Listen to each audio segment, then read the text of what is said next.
Ассаламу алейкум туғандар. Назарыңыздарда қайрадан эле базар жоқ каналы.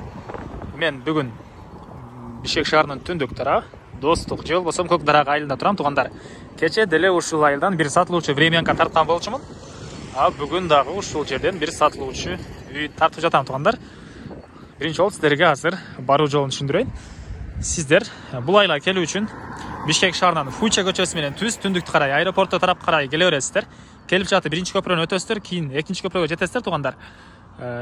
Экинчи көпүрөгө жеткенден кийин экинчи көпүрөнүн да бир аз өткөнүңүздөрдөн кийин, бир 300-200 метрди өткөнүңүздөрдөн кийин сол тарапты карасаңыздар, бул жакта Айпери магазини жана бул жакта Кут чайканасы, Достук магазиндери жайгашкан.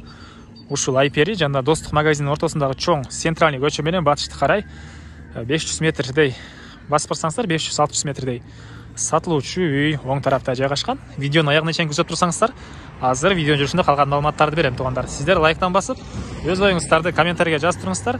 Анан достор, туғандар менен ушул видеону бөлүшүп койсоңуздар, мага, үй сатуучуга жана кимдир бирөө үй издеп жаткан болсо, ал кишиге да чоң жардам берген болосуздар туғандар. Достук көчөсүнүн жанындагы центральный көчө менен батышты карай 500-600 метр басып та келип калдык. Келип жатып туғандар, оң тарапта мондай чоң суу жиналган башня деп коетпу, дагы эмне деп коет, ошондой көрө аласыздар. Экинчи болуп экен, жолдо дагы бирөө бар экен, анысы эмес, экинчи суу жиналган башнянын жанындагы көчө менен түз 50-70 метрдей басып барсаңыздар, оң тараптагы 3-үчү үй, бүгүнкү чыгарыштагы сатылуучу үй болуп калат. Дальше өтүп кетпейсиздер, бул жак карап.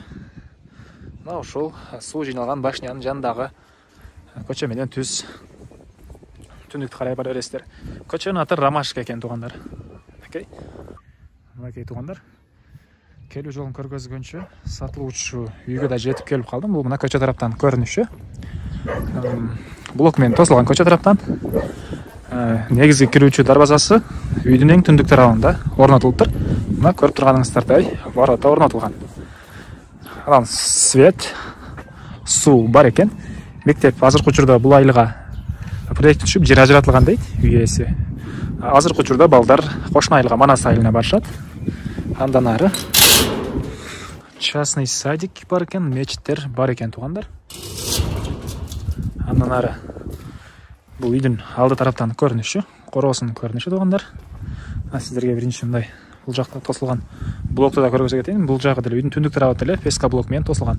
Бул алды тарабынан көрүнүшү. Навес экен чакан алды тарабы. И стояшка ылдый тарабы туғандар. Эми үй жөнүндө айтсак, үйдүн узун турасы 17ге жетет, тышкы тарабы текстура, утеплять этилиптир. Жердин аянты 7 сотага, айттым, документтер боюнча кызыл китеп бар экен туғандар. Бул чыгыш тараптан көрүнүш туғандар, ал жакта бир аз 2-3 жыл мурда келген алма багы жана башка бактар бар экен.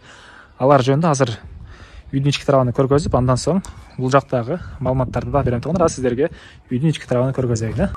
Айта кетчү нерсе, бул Honda Stream деле сатылат экен. Азыр бул жакта номерин калтырам. Үйдү сатып алгысы келген адам деле, эгер Stream'ди кааласаңыздар, сатып алгыңыздар келсе дагы, ушул номерге чалып, сүйлөшсөңүздөр болот. Андан ары бул үйдүн батыш тараптан көрүнүшү туғандар. Бул жак деле навес экен, мындай. Түз өтүп кетсек, ал жакта азыркы учурда склад катары иштетип жаткан бир помещение бар экен. Ички тарабы жайга окшойт. Келсеңиздер өзүңүздөр көрө аласыздар. Андан ары мен эми үйдүн ички тараптарын сиздерге көргөзөйүн. Бул үйгө кирүүчү негизги эшик.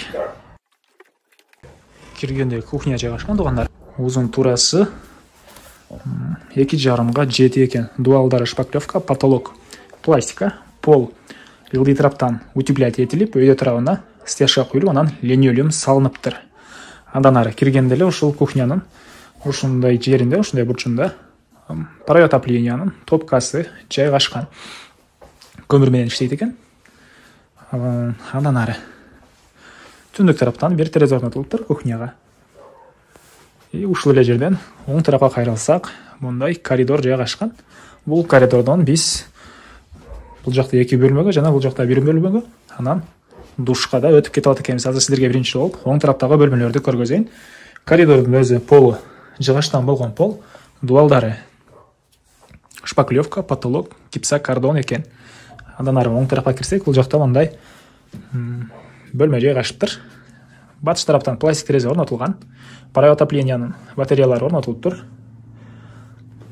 Дуалдары шпаклевка, потолок, гипсокартон туугандар.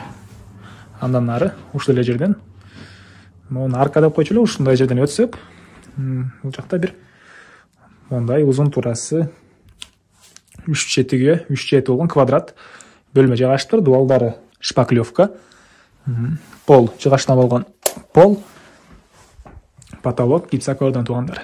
То тараптан бир мондай пластик терезе орнотуптур. Мына ушундай көрүнүштө. Андан ары ушул эле жерден кайра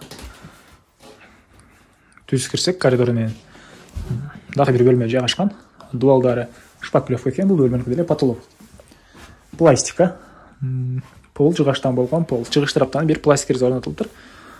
Күн жакшы урбасын деппи, күн жакшы тийбесин деппи, монтип материал менен жаап коюштур туугандар. Ал деле пластик терезе экен. Мына ушундай көрүнүштө туугандар. Андан ары кайра эле коридорго чыгайлы. Чыгып, оң тарапка кайрылсак, бул жакта душ жайгаштыр. Суусу Аристон менен жылыйт. Мына көрүп турганыңыздардай өлчөмдөгү Аристон орнотулган. Дуалдары кафель, потолок пластика туугандар. Пол деле кафель экен. Мына ушундай көрүнүштө. Чыгыш тараптан бир форточка орнотулуптур. Андан ары мен кайра эле кухняга чыгайын туугандар. Окей. Андан ары эшикке чыгып, калган маалыматтарды берейин. Эми үйдүн чыгыш тарабын сиздерге көргөзөйүн. Айта кетчү нерсе, алып тарабында мондай бир машина шагыл төгүлүптүр. Ал деле калса керек. Мен оюмча аны ээси алып кетпесе керек. Ал жакта анан дагы сары топуракта бар экен. Андан башка бул жакта үйдүн тышкы тарабындагы туалет. Мынакей бул жакта жайгашкан песка блок менен бүтүрүлүптүр. Бул үйдүн чыгыш тараптан көрүнүшү. Үйдүн эң чыгыш границасында вишня, черешня, алма жана башка бактарда бар экен. Чыгыш тарапта кошуна менен болгон граница зымтор менен тосулган. Ал бул жерге үй ээси мен оюмча жер жемишек эгет окшойт. Азыркы учурда мынтип күл сээп коюптур. Ал көпчүлүгүңүздөр эле билгендей, күл жер семирткичтин ролун ойнойт, ролун аткарат. Органический жер семирткичтин. Бул түштүк тараптагы кошуна менен болгон граница, анан бул үйдүн арты тараптан көрүнүшү туугандар. Бул суу чыкчу жай экен. Мына ушундай көрүнүштө. Бул үйдүн баасыны $16,000 деп атышат. Сүйлөшүүлөр болот. Ээсинин номерин мен экранга калтырам. Бул жака звонок кылып сүйлөшүп көрүңүздөр. Сүйлөшүүлөр болот туугандар. Эмне маалымат калды? Негизги маалыматтарды дагы бир жолу кайталай кетейин туугандар. Мен батыраак сүйлөгөнүмө байланыштуу кээ бирлерин сиздер байкабай калышыңыздар мүмкүн. Жердин аянты 7 сотук, документтер боюнча баары бар экен. Үй узун турасы 10-7 экен туугандар. Анда эмесе мен сиздер менен коштошом. Кийинки чыгарышка чейин саламатта калыңыздар туугандар. Лайктан басып, комментарийге өз оюңуздарды жазып, группалар менен бөлүшүп койгонсуздар деген ойдомун. Ал нерсе мага үй ээсине жана кимдир бирөө үй издеп жүргөн болсо, ошол адамга чоң жардам болот туугандар.